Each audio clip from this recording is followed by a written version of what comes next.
আজ থেকে প্রায় ৩৫০ বছর আগের কথা। পূর্ব মেদিনীপুর জেলার পাঁশকুড়ার রাধাবল্লভ চক গ্রাম তখন মুঘলদের দখলে। কংসাবতী বা কাঁসাই নদীর পূর্ব পারে এই গ্রামের বেশিরভাগ অংশই খড়ি বনে ঢাকা। গ্রামের এক প্রান্তে সম্ভ্রান্ত ভক্তা পরিবারের বাস। ভক্তা বাড়ির গরু চড়ানোর জন্য কাজে নিযুক্ত রাখাল বালক একদিন লক্ষ্য করেন, সব গরু দুধ দিলেও একটি গরু দুধেল হওয়া সত্ত্বেও তার বাঁট থেকে দুধ পড়ছে না। এরপর রাখাল বালক কয়েকদিন ওই গরুটিকে বিশেষ নজরে রাখেন।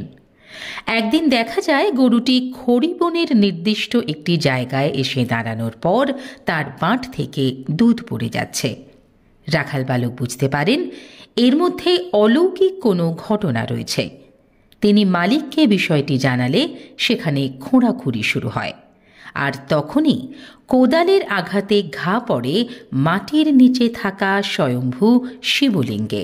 এরপর সেখানেই তালপাতার ছাউনি করে মুঘল আমলে শুরু হয় শিবের পুজো। খড়িবনের ভেতর থেকে শিব স্বয়ং উঠে আসায় পরবর্তীকালে স্বয়ম্ভু শিবলিঙ্গ বা খড়গেশ্বর জিও শিব নামে এর পুজো শুরু করেন গ্রামবাসীরা। শ্রী শ্রী খড়গেশ্বর জিও মন্দির কমিটির বর্তমান প্রধান পরিচালক সুভাষ বক্সী বলেন, 1889 সালে তালপাতার ছাউনির বদলে পাকা মন্দির নির্মাণ করে দেন ওই গ্রামেরই বাসিন্দা সুবল চন্দ্র পড়িয়া। পল্লী গ্রাম, সামনে কাঁসাই নদী, তখন জনবসতি তৈরি হয়নি। ভক্তাদের একজন সম্ভ্রান্ত ব্যক্তি ছিলেন, ওনার কিছু গরু ছিল, গাভী গরু ছিল, যেগুলো সবাই দুধ দিত। একটা গরু নিয়মিত দুধ দিচ্ছে না, দেখলো একটি নির্দিষ্ট বনের মধ্যে ঢুকে, সেটি এই জায়গা। গরুটি ঢুকে যে দাঁড়িয়ে গেল এবং তার আপনা থেকে দুধ, বাঁট থেকে দুধ, অবারিত দুধ পড়তে লাগলো। খোঁড়াখুড়ি করলো, খোঁড়াখুড়ি করতে দেখালো এবং কোদাল দিয়ে খোঁড়াখুড়ি করার পরে ওই বাবা যে স্বয়ম্ভু, ওনার ওই মাথাতে একটা কোদালের কাটা চিহ্ন দাগ হয়ে যায়। সেই কাটা চিহ্নটা এখনো পর্যন্ত, আজ পর্যন্ত বর্তমান।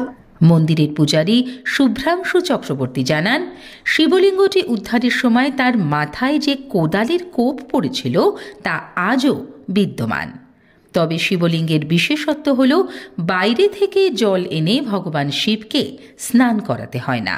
খড়গেশ্বর জিউ নিজেই মাটির নিচে থেকে জল টেনে প্রতিদিন স্নান করেন। যদিও বিজ্ঞানীরা মনে করেন প্রায় 100 মিটার দূরে কাঁসাই নদীর কোনো প্রস্রবণের ধারা জলে ভরিয়ে দেয় খড়গেশ্বর জিউ শিবলিঙ্গকে। যদিও গ্রামবাসীরা নদীর আশপাশ খোঁড়াখুঁড়ির পরেও কোনো প্রস্রবণের ধারা খুঁজে পাননি। গ্রাম সেক্রেটারি তাপস কুমার বক্সী বলেন, সোমবার বাবার জন্মদিনে প্রচুর ভক্ত সমাগম ঘটে।